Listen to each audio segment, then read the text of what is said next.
बिस्मिल्लाहिर्रहमानिर्रहीम। अस्सलाम वालेकुम दोस्तों, एनटीएस टेस्ट मास्टर की जानिब से आप सबको अपने चैनल में खुशामदीद कहता हूँ। दोस्तों, हमने 10,000 प्लस कंप्यूटर एमसीक्यूज का जो सिलसिला शुरू किया हुआ है, उसी सिलसिले में पार्ट नंबर 12 अपलोड कर लेते हैं। 11 पार्ट्स ऑलरेडी हो चुके हैं, तो चलिए शुरू करते हैं। आज क्वेश्चन नंबर 221 से। क्वेश्चन नंबर 221 क्वेश्चन नंबर 221 है, memory unit is one part of. Memory unit input devices का पार्ट है, नो। कंट्रोल यूनिट का पार्ट है, नो। आउटपुट डिवाइसेस का पार्ट है, no. CPU, option D correct option इसमें option D है। Memory unit is one part of central processing unit. Question number 22 देखें, 222 नंबर। Microprocessors can be used to make what? To make computer? Yes, computer बना सकते हैं। Digital systems? Yes, digital system में भी microprocessor होते हैं, कैलकुलेटर में भी होते हैं। तो करेक्ट ऑप्शन ऑप्शन डी है, all of the above. Question number 23, 223। Which statement is valid about computer program? Computer program के बारे में कौन सा स्टेटमेंट करेक्ट है? High level languages must be converted into machine language to execute. तो याद रखिए, जब हम प्रोग्राम लिखते हैं तो कंप्यूटर उसको डायरेक्टली अंडरस्टैंड नहीं करते। उन कोड को, जो कुछ हम लिखते हैं उसको कोड कहते हैं, CODE कोड।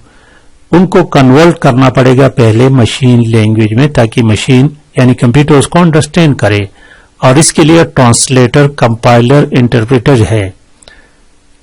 तो हाई लेवल लैंग्वेज जो है वो कंपाइलर्स इस्तेमाल करते हैं। तो करेक्ट ऑप्शन ऑप्शन ए ही है।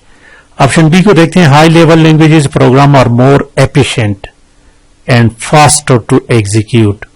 ठीक है, ये फास्टर, इससे फास्टर लो लेवल लैंग्वेज होते हैं। ऑप्शन सी देखिए, it is more difficult to identify error, ये गलत है। तो करेक्ट ऑप्शन ऑप्शन ए है। क्वेश्चन नंबर 224 থেকে 224। By programmable machine we mean, by programmable machine, अब इससे हम क्या मुराद लेते हैं? जिसमें हम अपनी मर्जी के प्रोग्राम बना सकते हैं। तो option A the correct. Computers, modern television, no, उस ऑलरेडी प्रोग्राम होते हैं। वॉशिंग मशीन में भी ऑलरेडी होते हैं, उसको हम रिप्रोग्रामेबल नहीं कर सकते। क्वेश्चन नंबर 225 देखें, 225। Which of the following is a secondary memory device? Primary memory device RAM, secondary memory device hard disk वगैरह वगैरह जो होते हैं वो secondary होते हैं। Option B is the correct option। Keyboard is input device, arithmetic and logic, ये तो प्रोसेसर को कहते हैं। करेक्ट ऑप्शन ऑप्शन बी है। क्वेश्चन नंबर 226, 226 थे दोस्तों। One of the popular mass storage devices, CD-ROM. What does CD-ROM stands for? It stands for compact disk read only memory. Option D देखिए, CD-ROM stands for compact disk read only memory. Question number 227, 227. Identify the true statement about computer. Computer के मुतालिक true statement का इंतखाब करना है। Computers are 100% accurate but it can suffer from GIGO. इस लफ्ज को जरा देखे, GIGO, garbage in garbage out. इसका मतलब क्या है? इसको थोड़ा सा समझने की कोशिश करें। गार्बेज हम क्या कहते हैं उसको? घर में झाड़ू लगाते हैं, जो कुछ इकट्ठे होते हैं उसको बाहर फेंकते हैं, उसको गार्बेज कहते हैं। ठीक है, तो गार्बेज इन गार्बेज आउट, इसका मतलब है कि आप इसको गलत डेटा दोगे तो जवाब गलत आएगा। बस यही बात है इसका, यानी 100% एक्यूरेट है, लेकिन इसके लिए ये शर्त है कि आप करेक्ट वैलिड डेटा दे दें। अगर इनवैलिड डेटा दोगे तो आपको गार्बेज ही मिलेगा। ठीक है, ऑप्शन बी देखिए, computer are reliable because they use electronic component which have very low failure rate. Yes, computer is never tired, computer कभी भी नहीं थकता और बोर भी नहीं होता। तो करेक्ट ऑप्शन इसमें ऑप्शन डी है, all of the above. Question number 2 to 8 देखिए 228 number question. The programs which are as permanent as hardware and stored in ROM read only memory is known as firmware. याद रखिए इसको, FIRMWARE,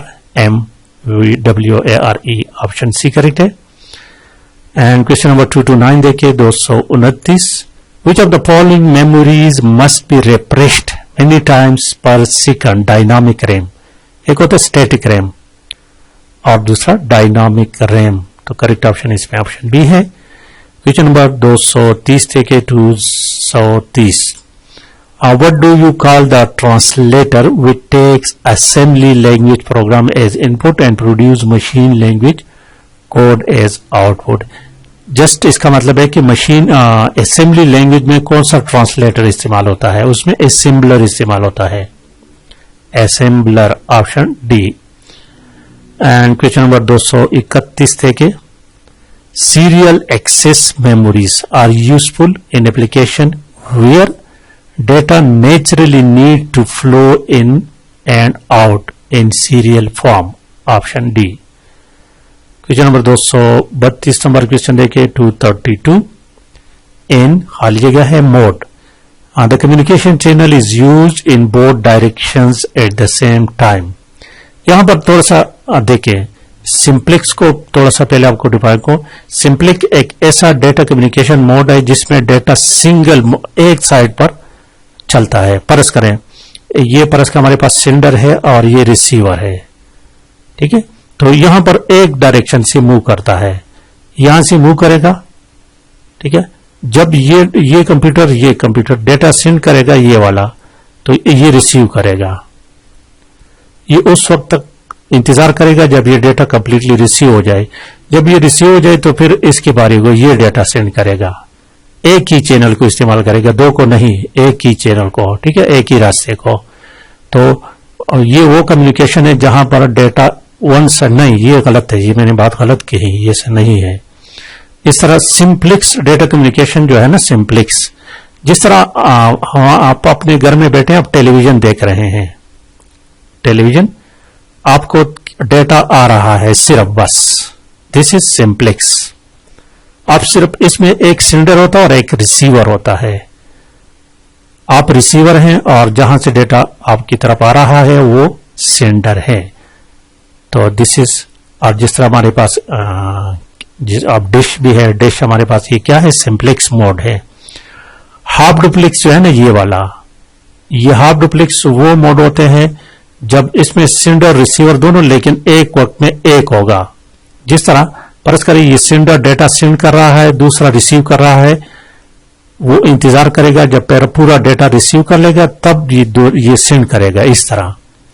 और full duplex जो है ना हमारे पास option A, ये हमारे पास आजकल के जो मोबाइल है सेंडिंग रिसीविंग दोनों कर रहे हैं हम, एक वक्त में हम रिसीव भी कर रहे हैं, सेंड भी कर रहे हैं, सुनते भी हैं और बोलते भी हैं, ठीक है। तो यहां पर करेक्ट ऑप्शन ए है, इन बोथ डायरेक्शन, देखिए at the same time. Option C जो है ये बोथ डायरेक्शन है लेकिन ये सेम टाइम में नहीं, ये भी याद रखें, अल्टरनेटिव वाली है। क्वेश्चन नंबर 233 से 233। Who invented slide rules, option B William Oughtred, option B correct है। क्वेश्चन नंबर 234 से the proper definition of a modern digital computer is, modern.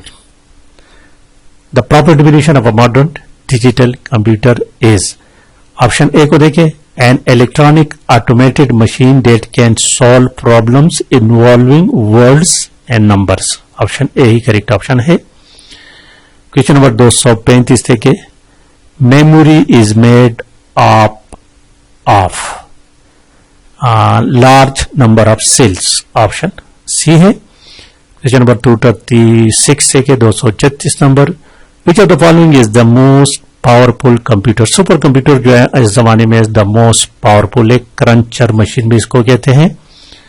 And question number 237 से 237, which of the printers use in conjunction with computer use dry ink powder. Dry ink powder कौन इस्तेमाल करते हैं, laser printer, option C है।